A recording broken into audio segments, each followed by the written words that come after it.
Dearest Emily, you are the only thing that fills my dreams in my recent weeks here at the Academy. I love you, though by now you already know that.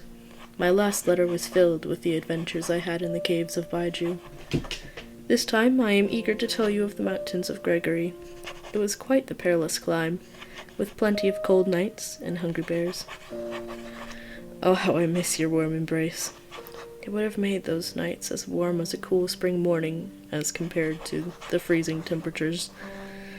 While I wish to write of my times there, I am still recovering from a cold obtained during that particular expedition. Quirt still misses you, and I often find him curled up in the knit scarf you sent to me as an equinox present. I put a light spell on it, just to preserve your scent.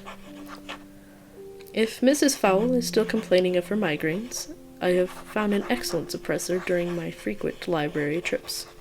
I shall leave some space on the back of this letter to write it, and if my memory fails to remind me to do that, I will attach it to the rest of this letter.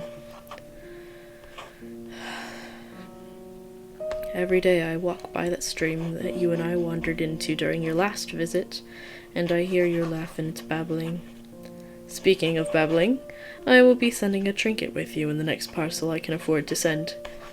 It is a rare shell that when you place it next to your ear, you can hear the ocean.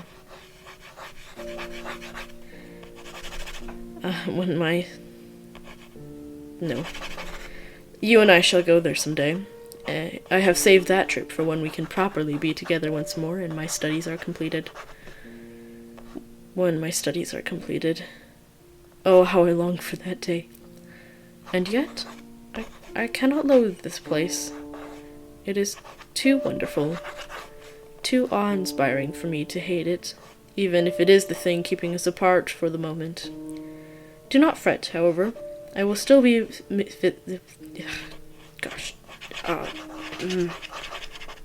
I will still... Nope, I misspelled that one too. Do not fret, however. I will still be visiting on midsummers, just as promised, and I will be bringing even more gifts for our peaceful little town. It will be amazing. Yours forever, Ed. On the back of the letter, there is a small little recipe for a tea that is apparently a fix-it-all. Except wounds, of course.